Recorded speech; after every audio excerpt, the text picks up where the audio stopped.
Olá, estamos de volta para mais um encontro e o objetivo é utilizar o que a gente já aprendeu de indução finita na resolução de problemas. Então é o que a gente vai fazer nesse encontro, continuar utilizando o que a gente sabe para resolver problema. O tema dessa aula é sequência de Fibonacci. Sequência de Fibonacci é uma sequência de números que tem uma construção muito peculiar. Esta sequência tem como primeiro termo o 1. Eu vou representar esses números da sequência de Fibonacci pela letra F. Então, quando eu escrever F1, eu estou querendo simbolizar o primeiro termo desta sequência. O segundo termo desta sequência também é 1. E essa sequência é construída da seguinte forma. Se você pega um número de Fibonacci qualquer e soma ao seu sucessor, o resultado dessa soma passa a ser o sucessor do sucessor. Então, nessa construção, o F3 será obtido através da soma de F1 com F2. Então, o F3 é 2. O F4, por sua vez, é a soma do F2 com F3. E o resultado é 3. O F5 vem da soma de F3 com F4. Então, F5 vale 5.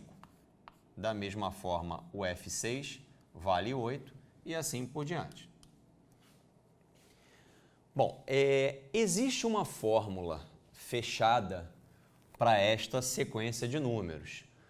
Não convém aqui, no momento, mostrar de onde vem essa fórmula, porque isso é um assunto que sai do estudo de recorrências e a gente pretende fazer isso futuramente. Então, no momento, o que eu quero é provar que esta fórmula fechada, que eu vou te apresentar em alguns instantes, provar que, de fato, essa fórmula fechada funciona para calcular qualquer número de Fibonacci.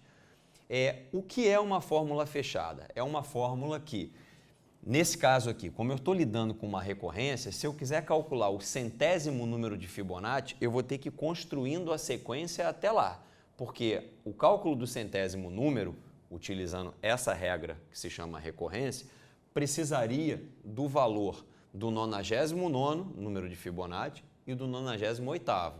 Mas para saber esses dois, eu preciso do 97º, do 96º e assim por diante. Então, é inevitável que, por esse processo, eu tenha que ir construindo toda a sequência até chegar ao centésimo termo.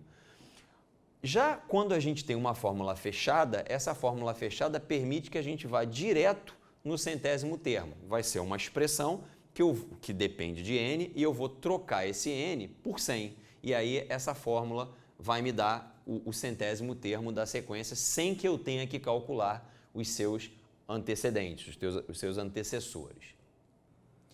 Essa é a fórmula fechada que produz os números da sequência de Fibonacci.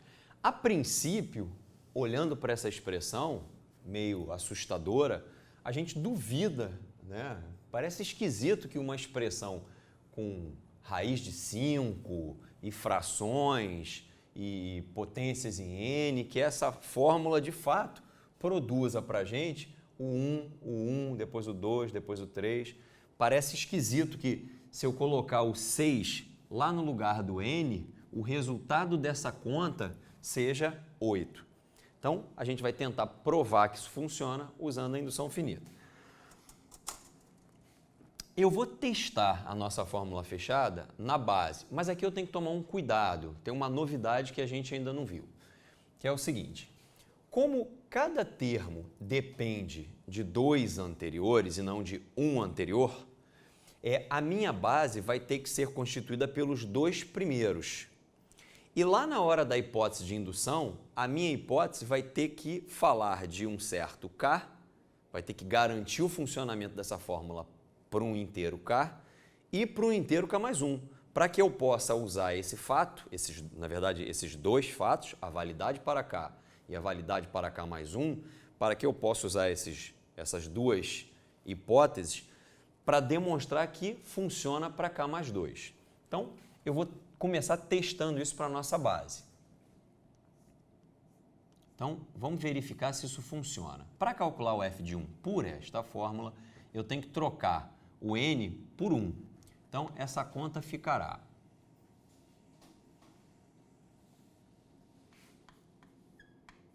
com o denominador aqui preservado. Graças a esse expoente 1, o que vai aparecer lá em cima de fato é 1 mais raiz de 5 sobre 2 menos 1 menos raiz de 5 sobre 2. Nota que esse menos na frente da fração vai trocar os sinais de tudo que tiver neste numerador. Então, esse 1 com esse menos 1, eles vão se cancelar. E aqui isso vai virar um mais raiz de 5. Portanto, eu terei raiz de 5 mais raiz de 5. Raiz de 5 mais raiz de 5 é 2 raiz de 5. Só que isso está dividido por 2. Portanto, esse numerador vira raiz de 5. E aqui eu tenho raiz de 5 também. Então, para o primeiro termo, funcionou. Essa fórmula estranha deu para a gente o número 1. Vamos ver se funciona agora para o segundo termo.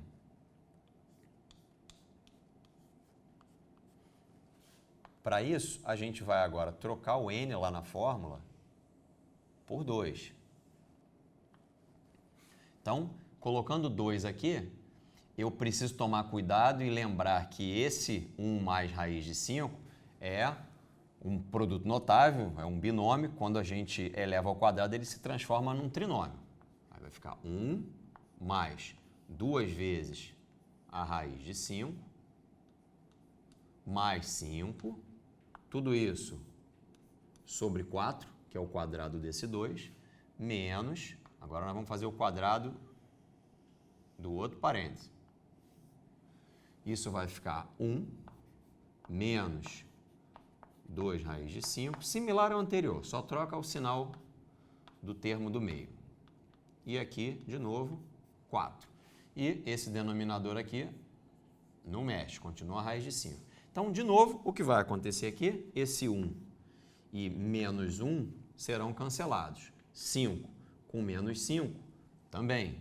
E aí eu vou ter 2 raiz de 5 mais 2 raiz de 5. Isso vai dar 4 raiz de 5. Só que esse 4 raiz de 5 está dividido por 4.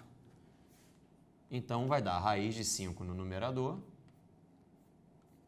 e raiz de 5 no denominador. Portanto, a fórmula funciona para F2. Então, a nossa base está garantida. Vamos passar agora para a próxima etapa da nossa indução. Conforme nós combinamos, a nossa hipótese de indução fará menção à validade da fórmula para K e para K mais 1. E eu vou ter que mostrar que essa dupla validade faz com que valha também para K mais 2. Então, o que a gente sabe, a priori, é que se eu somar FK com FK mais 1, isso necessariamente vai dar o Fibonacci que ocupa a posição K mais 2. Isso é verdade na sequência de Fibonacci. O que a hipótese de indução me garante é que eu posso trocar esse FK pela fórmula respectiva e esse FK mais 1 pela fórmula, mas não me garante que funcione para FK mais 2. E é isso que eu vou tentar mostrar aqui. Bom, o FK pode ser trocado, então, por essa expressão aqui. Ó. É a mesma que a gente usou agora há pouco, só que o expoente igual a K. Aqui era a raiz de 5.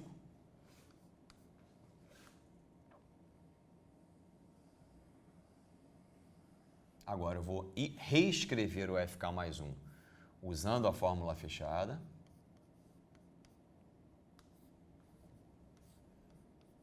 Portanto, lá no expoente n eu vou botar K mais 1.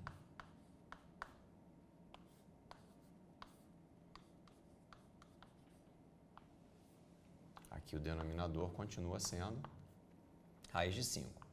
E essa conta aqui vai me dar o FK mais 2. Bom, como eu tenho tudo aqui no mesmo denominador, eu observei que esse pedaço, 1 mais raiz de 5 sobre 2 elevado a k, é similar a esse aqui, só que aqui eu tenho um expoente k mais 1. Então, eu vou olhar para esses dois e vou colocar 1 mais raiz de 5 sobre 2 elevado a k em evidência.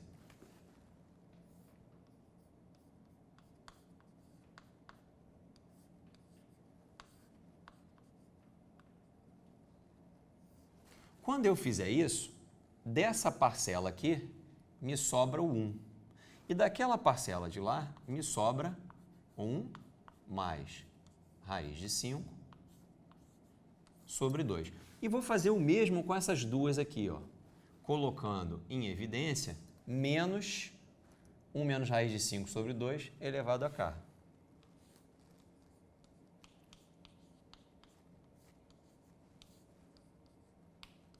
Dessa parcela aqui, me sobra o 1. Aqui fica mais, para fechar o sinal de menos aqui. Dessa parcela, me sobra 1 menos raiz de 5 sobre 2. E isso, pelo que nos consta, é o FK mais 2. Bom, agora eu vou dar uma ajeitada nessa expressão aqui. Faltou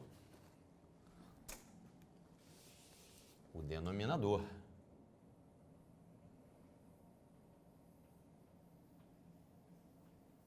A gente não utiliza ele, então eu acabei esquecendo de colocar.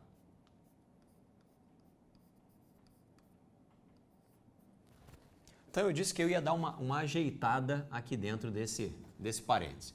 Se eu igualar os denominadores, eu vou ficar com 2 mais 1 mais raiz de 5 sobre 2. Então, 2 mais 1 dá 3.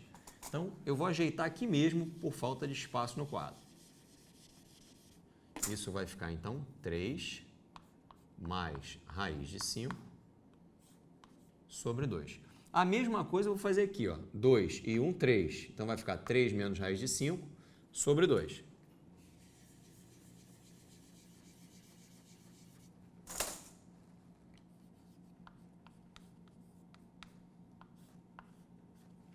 E aí chegou o momento importante aqui da nossa demonstração.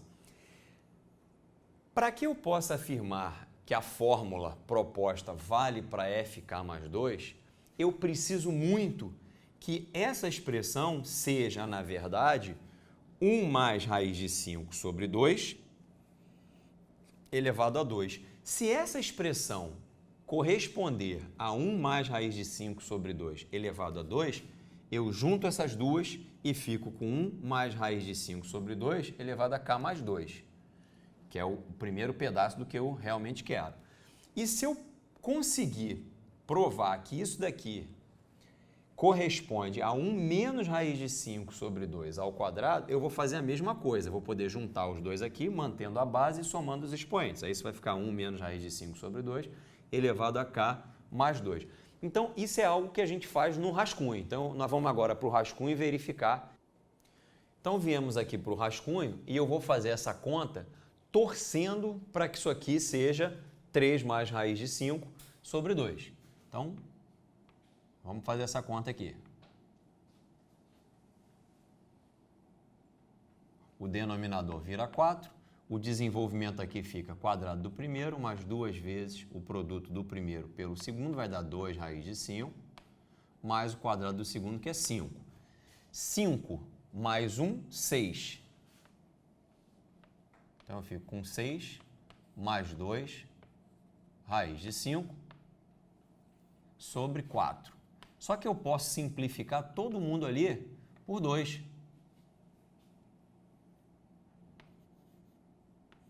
E aí, simplificando por 2, eu vou ter 3 mais raiz de 5 sobre 2, que era exatamente o que eu queria no primeiro pedaço da nossa conta. O outro pedaço era 1 menos raiz de 5, que vai provocar uma alteração aqui apenas que vai fazer com que esse mais vire menos e aqui fique 3 menos raiz de 5 sobre 2. Então, isso de fato é o que eu precisava. Vamos voltar lá para a nossa conta. Percebe então que nós mostramos lá no rascunho que 3 mais raiz de 5 sobre 2, aqui ó, 3 mais raiz de 5 sobre 2 é, na verdade, 1 mais raiz de 5 sobre 2, 1 mais raiz de 5 sobre 2 ao quadrado. E mostramos também que 3 menos raiz de 5 sobre 2, que é o que eu tenho aqui, corresponde a 1 menos raiz de 5 sobre 2 ao quadrado. Então, vou trazer esse resultado para cá também. 1 menos raiz de 5 sobre 2 ao quadrado. Portanto, ao juntar esses dois, eu fico com 1 mais raiz de 5 sobre 2 elevado a k mais 2 e aqui 1 menos raiz de 5 sobre 2 elevado a k mais 2, o que mostra, o que prova que a fórmula vale para o termo de posição k mais 2, desde que funcione para o késimo e para o k mais 1 ésimo, para os que ocupam as posições de k e k mais 1. Dessa forma, a gente mostrou por indução finita que essa fórmula esquisitíssima, né, que parecia improvável, ela funciona de fato na construção da sequência de Fibonacci. Espero que você tenha gostado. Até a próxima.